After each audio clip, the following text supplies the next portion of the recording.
오늘 제가 유튜브 강의를 공식적으로 처음 해보다 보니까 기술적인 문제가 있는 것을 알게 됐습니다. 1시간 반을 이어서 할 수가 없고 한 30분에서 35분 정도가 맥시멈 기회이기 때문에 3번에 나누어서 강의를 해야 되는 상황이 됐네요. 양해를 부탁드립니다. 이어서 복음과 이 사회 선교의 관계성에 대해서 말씀을 드리겠습니다. 예수님께서 이제 이 갈릴리에서 복음 사역을 공생애로 처음 시작하시면서 여러분 기억하시는 대로 회당에 들어가셔서 이사야서의 말씀을 찾아서 읽으셨죠. 누가복음 4장 18절에서 19절에 있는 말씀. 주의 성령이 내게 임하셨으니 이는 가난한 자에게 복음을 전하게 하시려고 내게 기름을 부으시고 나를 보내사 포로된 자에게 자유를 눈먼 자에게 다시 보게 함을 전파하며 눌린 자를 자유케 하고 주의 은혜의 해를 전파하게 하려 하심이라. 이런 말씀을 읽으셨습니다. 바로 예수님의 이 공생의 사역, 복음 사역의 의미와 또 그 해석을 우리들이 이 사회 선교적 차원에서 이해할 수 있는 중요한 근거가 된다고 생각합니다. 가난한 자를 살리고 포로된 자에게 자유를 주고 눈먼 자의 눈을 뜨게 하는 일이 복음적인 행위라는 것이죠. 우리는 그동안 복음적인 행위라고 하는 것은 영혼 구원을 위해서 전도하고 선교하고 또 예배드리고 하는 신앙생활 전체를 좁게 생각을 했습니다. 예수님께서 전하신 복음은 인간의 영혼만을 구원하는 행위가 아니었습니다. 물론 어떤 사람들은 예수님이 세상에 오신 것은 세상의 권세를 얻고 권력을 쥐고 세상을 통치하기 위해서 온 게 아니다. 그렇게 말씀하신 경우도 맞는 말씀이지만 세상의 권력을 통해서 구원을 하는 것이 아니라 하나님의 나라를 이 세상에 오게 하는 것. 하나님의 뜻은 아까 우리가 하늘에서 이루어진 것처럼 땅에서 이루어질 수 있도록 하기 위해서 거룩하시고 선하시고 의로우시고 기뻐하시고 온전하신 그 뜻을 우리 성도들로 하여금 세상 속에서 이루어 나가야 한다는 그런 내용이었습니다. 그래서 김명영 교수님이 장로신학대학의 총장을 역임하신 조직신학자이시잖아요. 김명영 교수님의 책에서는 이 사회선교의 영역을 정확하게 4가지 카테고리로 나누어서 설명을 하고 있습니다. 가난한 이웃에 대한 사랑, 즉 소외된 계층의 사람들에게 도움이 필요한 사람들에게 도움을 주는 그리스도의 사랑을 실천하는 일, 디아코니아를 얘기하는 것이죠. 하나님의 정의를 수립하는 것, 하나님의 정의와 공의가 강물처럼 하수처럼 흐를 수 있는 사회, 이 사회 전체가 정말 물 흘러가듯이 정의로운 사회가 될 수 있어야 된다는 거예요. 하나님의 평화를 만들어가는 일, 창조 세계에 대한 책임, 하나님의 창조 세계와 연관한 이런 것들이 JPIC를 통해서도 우리나라의 이제 에큐메니칼 신학 사상에서 중요한 부분을 차지하고 있는 것으로 전해졌습니다. 다시 한번 나눠서 설명을 드리면 첫 번째 카테고리는 디아코니아입니다. 이 가난한 이웃에 대한 사랑. 교회는 가난하고 소외된 이웃을 사랑해야 되죠. 디아코니아가 교회의 본질적인 사명이고 또 이 기독교 사회 봉사적 차원의 과제인 것입니다. 어떤 사람은 말하기를 구약의 율법은 가난한 자들의 권리라고 규정을 했습니다. 가난하고 힘없고 소외된 자에게 권리를 찾아주고자 하는 하나님의 긍휼이 바로 구약 율법의 핵심적인 정신이라고 얘기하는 것이죠. 구약의 율법에 의하면 가난한 자에게 돈을 구워주고 채권자 행세를 하면서 거두름을 피거나 이자를 받아서는 안 된다고 출애굽기 22장에서 말씀하고 있습니다. 담보를 잡은 겉옷은 해가 지기 전에 반드시 돌려줘야 한다. 그 그 사람들은 그 겉옷이 이불과 같은 거예요. 그래서 밤의 추위를 막는 유일한 덮을 것이기 때문에 담보를 잡았던 겉옷도 돌려줘야 된다. 밭에 소출은 7년이 되는 해에 소출을 낫으로 베어 그 자리에 두어야 하고 극빈자들이 먹을 수 있는 양식이 되기 때문에 밭의 내 귀퉁이에는 모퉁이 귀퉁이에 있는 곡식은 주인이 베어 가서 자기가 가져가면 안 된다는 것이죠. 가난한 사람들을 위해서 다양하게 제도적인 사회복지 정책과 제도를 율법서에 마련해 두신 것을 볼 수가 있습니다. 이러한 율법들은 뭐냐? 가난한 자에 대한 하나님의 긍휼과 자비를 나타내는 것이죠. 출애굽기 21장에 있는 말씀 보면 히브리 노예는 7년째 되는 해에는 해방을 시켜야 하고 노예에게 해방을 주시고자 하는 하나님의 긍휼이 율법 정신으로 나타나고 있는 것입니다. 난민들에 관한 부분, 고아와 과부에 관한 부분, 다양한 부분에 도움이 필요한 사람들에 대해서 율법서뿐만 아니라 다양한 예언서에서도 말씀하고 있습니다. 이사야서 58장 6절에서 7절 말씀 보면 나의 기뻐하는 금식은 흉악의 결박을 풀어주며 멍에의 줄을 끌어주며 압제당한 자를 자유케 하며 나의 멍에를 꺾는 것이 아니겠느냐. 또 줄인 자에게 내 식물을 나눠주며 유리하는 빈민을 내 집에 들이며 벗은 자를 보면 입히며 또 내 권력을 피하여 스스로 숨지 아니하는 것이 아니겠느냐. 이런 말씀들을 통해서도 예언서를 통해서도 우리는 말씀을 볼 수가 있습니다. 예수님 자신은 자신을 생명의 떡이라고도까지 비유를 하셨어요. 예수를 알지 못하는 사람이 영적으로 줄인 자이죠. 줄인 자에게 먹을 것을 나눠주는 것은 먹을 빵이 아니라 예수를 알지 못하는 영적으로 줄인 자에게 예수를 전하는 것이다. 그래서 교회는 이웃에 대한 사회적 책임을 상실하는 잘못을 범하게 되면 우리는 안 된다는 것을 여기서도 연관해서 볼 수가 있습니다. 누가복음 10장에 나와 있는 선한 사마리아 사람 비유를 통해서 어떻게 해야 내가 영생을 얻을 수 있느냐라고 질문한 사람에게 답변한 이 내용은 굉장히 중요한 디아코니적인 의미가 있습니다. 내가 이 율법을 어떻게 읽느냐 되물었을 때에 하나님 사랑을 몸과 마음과 뜻과 정성을 다해서 해야 되는 것과 내 이웃을 사랑하기를 내 몸과 같이 사랑해야 된다는 대답을 하게 되는 것이죠. 여기에서 영생을 얻는 길은 두 가지입니다. 하나님을 사랑하는 것과 이웃을 사랑하는 것입니다. 하나님 사랑도 최선을 다해서 해야 되고 이웃 사랑도 최선을 해서 해야 되는데 우리는 이것을 분리해서 하나님을 사랑하고 섬기는 것을 최우선으로 하고 여기에 올인하는 전통을 가져왔습니다. 하나님을 열심히 사랑만 하면 이웃 사랑하는 것도 다 해결되는 것처럼 착각을 했어요. 제가 10년 동안 디아코니아 공부를 하면서 얻은 결과의 핵심이 바로 이것입니다. 하나님을 사랑하는 것과 이웃을 사랑하는 것은 분리된 것이 아닙니다. 분리되어서는 안 됩니다. 선교와 이웃 사랑이 불과 분리해 있는 것처럼 바로 한 맥락 속에서 이해해야 된다는 것인데 여러분 이 말씀을 잘 기억하시기 바랍니다. 하나님을 사랑하고 섬기는 것은 이웃을 사랑하고 섬기는 것으로 나타나야 하고 이웃을 사랑하고 섬기는 것은 하나님을 사랑하고 섬기는 것으로 인정이 된다라고 하는 것입니다. 바로 마태복음 25장에 나와 있는 예수님의 양과 염소의 비유에서 말씀하신 종말론적 이 신앙의 표현이 바로 이런 것임을 말씀하고 있는 것이죠. 몰트만 교수가 우리 한국 교회에 잘 알려져 있습니다. 튜빙겐 대학에서 조신학을 가르치시던 분인데 몰트만의 제자들이 우리 한국에 7, 8분 정도 있는 것으로 알고 있습니다. 하나님 나라의 지평에서의 디아코니 임 호리촌테스 라이케스 고테스라고 하는 제목으로 조그마한 문고판 디아코니 책을 쓰신 분이죠. 이런 그 책을 통해서 제가 몰트만의 해석을 통해서 제가 크게 깨달은 바가 있습니다.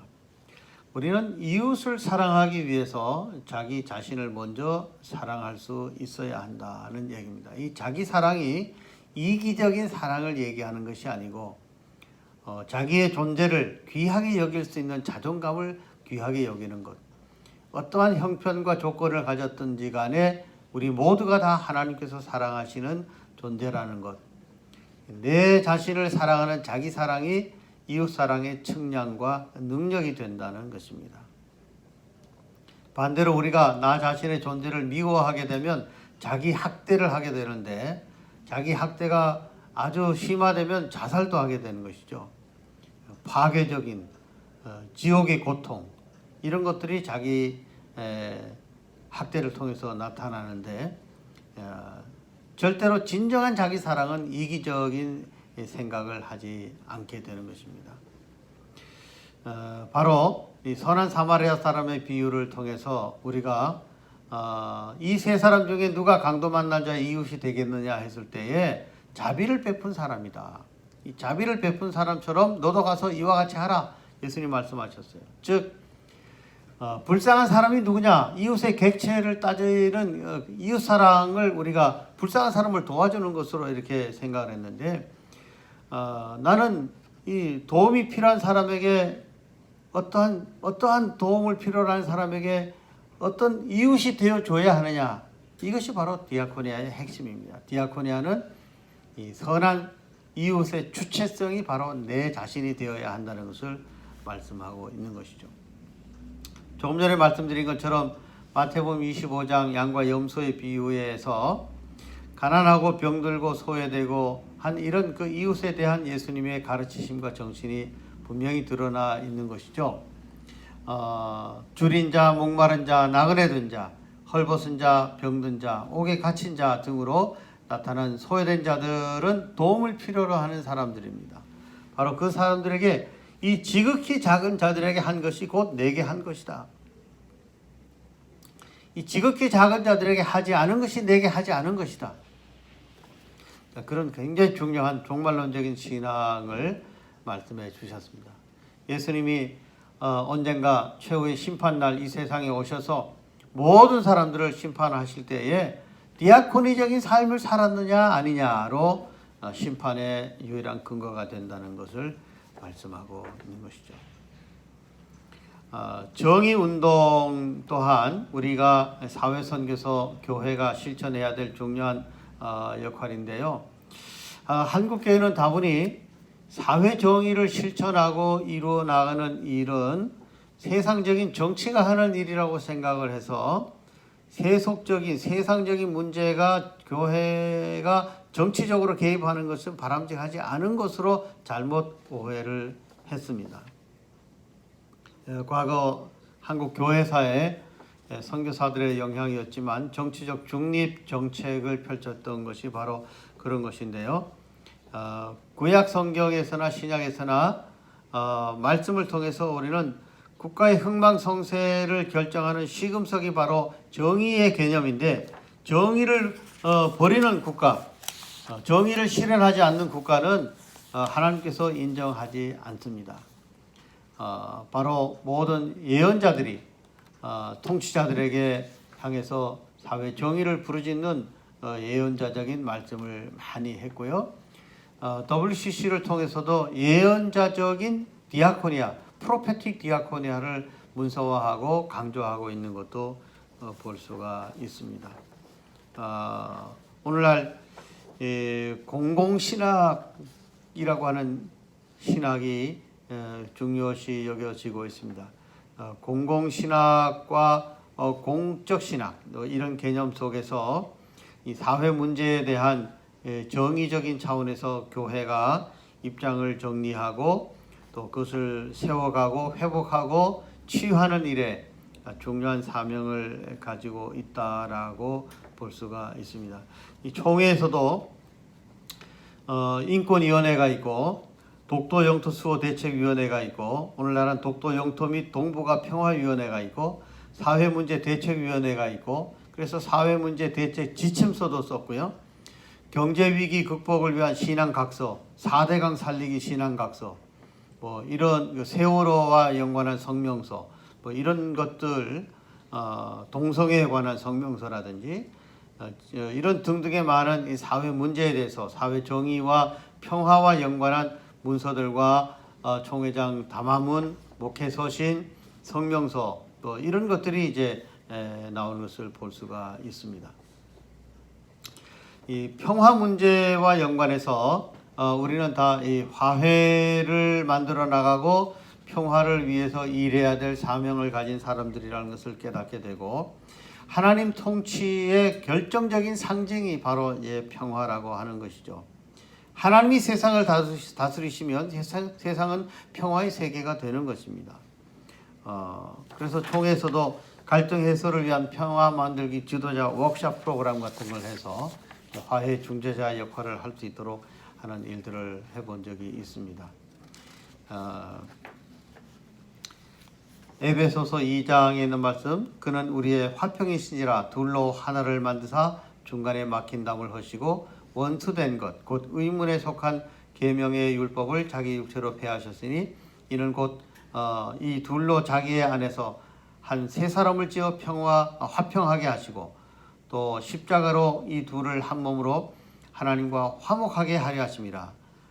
원수된 것을 십자가로 소멸하시고 또 오셔서 먼 데 있는 너희에게 평안을 전하고 가까운 데 있는 자들에게 평안을 전하셨으니, 뭐 이런 말씀이 있습니다.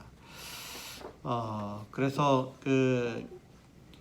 1983년 캐나다 밴쿠버 WCC 총회 이후에 JPIC가 에큐메니컬 운동의 중심이 됐는데, JPIC, J, Justice, 정의, Peace, 평화, Integrity of Creation, 하나님의 창조 질서의 회복, 이런 것들을 통해서 에큐메니컬 운동에 대한 다양한 정의와 평화와 창조 회복에 대한 책임을 논하게 되었습니다. 하나님 중심의 세계관을 갖게 되면 자연에 대한 다양한 그 의미들을 잘 이해하게 되는데, 인간 중심으로 개발할 수 있도록 하나님이 특권을 주셨다고 오해해서 남발하고 자연을 착취하고 동식물들의 세계를 함부로 마음대로 상업주의적인 입장에서 돈을 벌고 인간의 편리를 도모하기 위해서 너무 착취하는 것, 자연의 회복의 어떤 자연적인 회복력을 방해하는 이런 일들이 많은 그 파괴를 통해서 인간에게 해를 끼치는 결과로 주어졌습니다. 오늘날 그런 일들이 너무 많이 일어나고 있기 때문에 환경 문제도 심각한데요. 한때 저도 8년 동안 기독교 환경운동연대의 이사로 섬기면서 환경운동에 함께 참여해 왔고, 지금도 그 귀한 의식을 가지고 있지만 참 부족한 점이 많이 있다는 생각을 해보게 됩니다.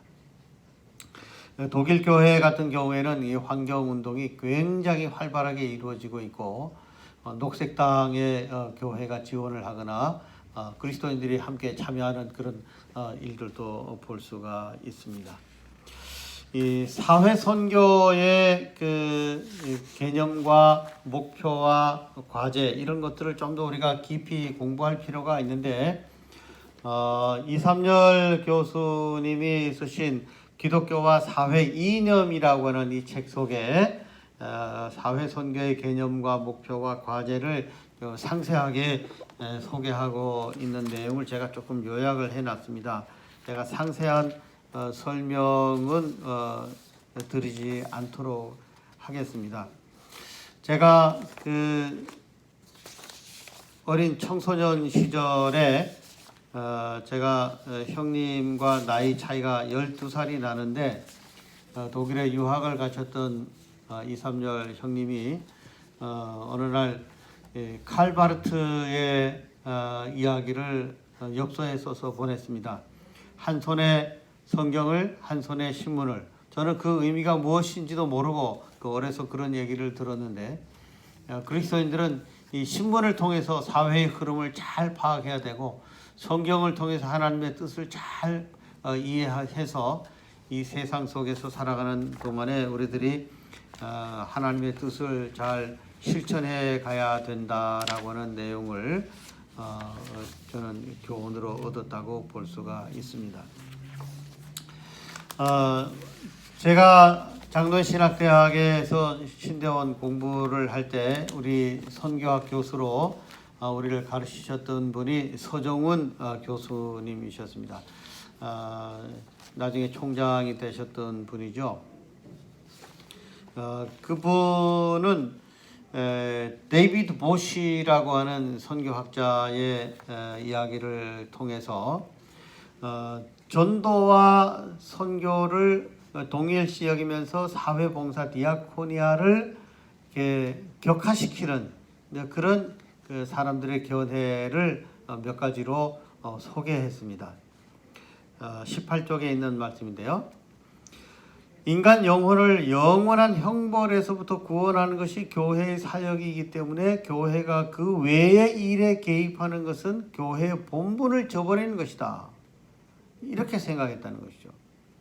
그러니까 디아코니아나 사회 정의나 평화나 환경운동이나 이런 것은 교회의 본질적 사명이라고 생각지 않았던 거예요. 영혼 구원하는 것 외에 모든 것이 다 교회의 본질적인 사명이 아니라고 생각하는 것입니다.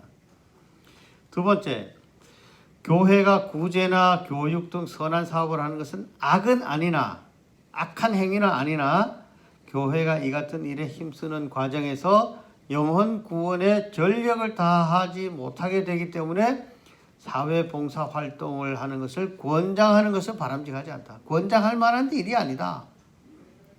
뭐 나쁜 거는 아니지만 굳이 꼭 그렇게 교회가 구제 사업에 힘쓸 필요가 없다. 이런 생각을 한 거예요. 세 번째, 선교는 인간 영혼 구원을 추구하는 것인데 교육이나 치유나 사회개혁과 같은 봉사활동이 사람들로 하여금 그리스도에게로 오게 한다는 점에서 선교에 약간의 도움이 된다. 그런 차원에서 사회봉사가 선교에 조금은 유익하다, 유용하다, 쓸만하다, 이용할 만하다. 선교의 도구로서의 의미를 인정하는 것이죠. 네 번째,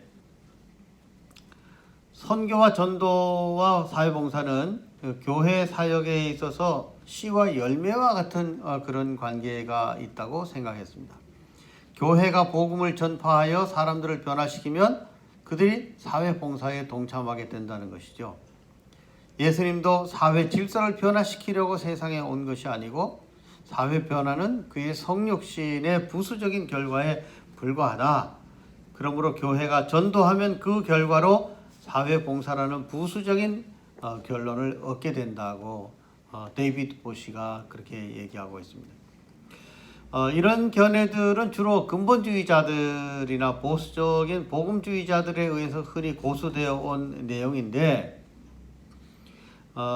그 이유를 보면 첫째로 사회복음이라고 하는 것은 미국 사회에서 월터 라우신 부시라고 하는 사람이 이제 주창했던 내용인데 선교의 사회적 차원의 주장이 신학적으로 자유주의자들에 의해서 강조되는 것을 비판하고 반발하고 있는 거예요. 근본주의자들은 복음이 개인 구원에 관한 것이고 사회교역과는 전혀 근본적인 연관성이 없다고 보기 때문에 사회복음과 사회봉사를 배격하는 것이다. 둘째로 말세 사상이 있습니다. 주로 세대주의적 전천년설의 입장에서 근본주의자들이 이것을 말세론을 주장하기 때문에 사회봉사를 경시하는 사람들이 많습니다. 임박한 종말 사상을 갖게 되면 세상이 망하고 최후의 심판날이 가까이 다가오기 때문에 사회를 변혁시킬 만한 필요성도 없고 시간적 여유도 없다는 거예요. 한 사람이라도 더 전도해서 그 영혼을 구원하는 것이 우리의 목적이고 사명이지 책임이지 사회를 변화시키고 의로운 사회를 만들고 평화로운 사회 어차피 세상은 그렇게 될 수가 없다고 망할 세상이기 때문에 그렇게 보는 것입니다. 제가 길선주 목사님을 연구를 했는데 길선주 목사님의 후손을 찾아서 그 유품들을 다 제가 빌려가지고 카피를 해서 가지고 있는 두 사람 중에 한 사람이라는 거 말씀드린 적 있죠. 길선주 목사님도 훌륭하신 분이었지만 선교사들을 통해서 임박한 종말 사상의 말세론, 근본주의적인 영향을 받아서 3.1운동 이후에 옥에 갇히시고 옥살이 하시고 풀려나신 이후부터는 완전히 종말론 사상에만 심취를 해가지고 종말론을 가르쳤습니다. 길선주 목사님의 말세론을 책을 읽어보니까 참 어떤 면에서는 기가 막힌 이야기들이 많이 나오고 유치하기도 하고 오늘의 시대에서 비교해 볼 때는 참으로 안타까운 부분들이 많이 있었습니다. 바로 그런 겁니다. 전천년설에 의거한 세대주의적 종말론, 바로 그런 것 때문에 오늘날 우리들이 사회 책임, 정의운동, 평화운동, 환경운동 이런 것과 기독교가 연관이 없다고 생각하는 가장 큰 이유가 거기에 있습니다. 셋째로 이분법적인 사고 방식에 기인하는 것이죠. 아까 듀얼리즘 말씀드렸는데 영지주의의 영향, 육체와 영혼, 개인과 사회, 이 세상과 저 세상 등으로 분리를 시켜서 이 세상보다 저 세상이 더 중요하고 육체보다 영혼이 더 중요하고 뭐 이런 작용이죠. 양자택일하는 얼터너티브 이분법적인 것이죠. 넷째로는 자신들의 세속화로 인해서 세상의 포로가 되어 정직한 분별력과 의사표명을 하지 못하는 경향도 무시할 수가 없습니다.